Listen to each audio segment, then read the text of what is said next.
Hi, I'm Lila and I'm the owner and CEO of Kombucha to the People.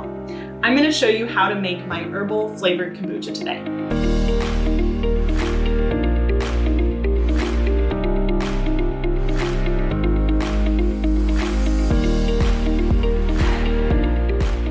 So here I have some of the herbal flavoring that you can use for your secondary fermentation in your home brewed kombucha. So with my background in nutrition, I specially formulated these with nutrient density in mind. So not only are you adding flavor into your kombucha, but you're also adding extra nutrients.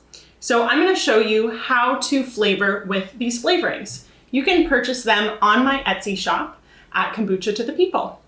So first things first is I'm going to take a ideally snap top bottle, but you can also reuse a store-bought kombucha bottle that you can just clean out and use for your secondary fermentation. But the secondary fermentation is different from what's going on when you have your kombucha with your SCOBY in a jar. This has no SCOBY in it and just plain kombucha and whatever flavoring you're gonna add. So first things first is I'm gonna fill my container up with plain kombucha.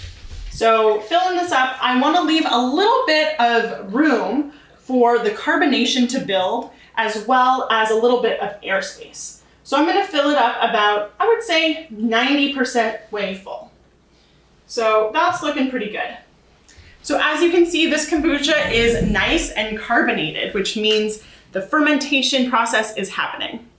So I'm going to take my ginger kombucha flavoring here, Mighty Ginger, and I'm just gonna put 1 to 3 teaspoons in here. You really don't need very much of my flavoring, which is one of my favorite parts. It's very strong and it's low hassle. So all you have to do is add a few scoops of this to your plain kombucha, and then in 2 to 5 days, you get deliciously flavored kombucha without the mess of juicing or cutting up any other ingredients.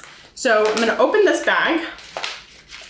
And you can either just pour it directly into your bottle or you can even use a funnel. So I'm gonna take 2 teaspoons of my flavoring and I'm gonna pour that into the funnel, which directly puts it in that plain kombucha.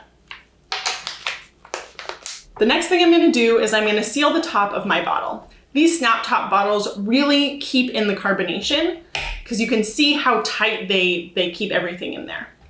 So after I do this, I'm gonna store my secondary fermentation, my kombucha with my flavoring in a warm, dark place to ferment for another 2 to 5 days.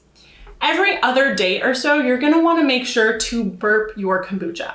Now that doesn't mean you're burping it like a baby like this. That means you're opening and closing the bottle to prevent a kombucha explosion. And believe me, I have forgotten about my secondary fermentation before, and kombucha is very hard to clean off of the ceiling. So I recommend burping your kombucha. Fast forward 2 to 5 days, depending on your flavor and carbonation preference. And now we're going to strain and enjoy our kombucha. So you can either pour it directly into a glass, or you can pour all of this into another bottle. Either way, you're gonna want a fine mesh strainer to strain that flavoring, the little bits of flavoring out. So I'm gonna strain my kombucha using my fine mesh strainer into my glass.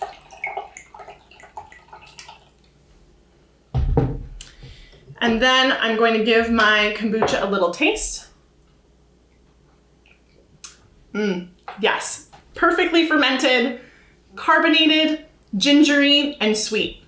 So I can either strain out as I go so that I can have, even stronger ginger kombucha or even stronger flavored kombucha. Or again, I can strain all of that into another bottle.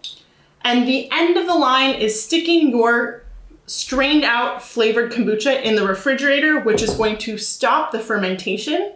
And then you can enjoy some nice, cold, bubbly, and flavored kombucha.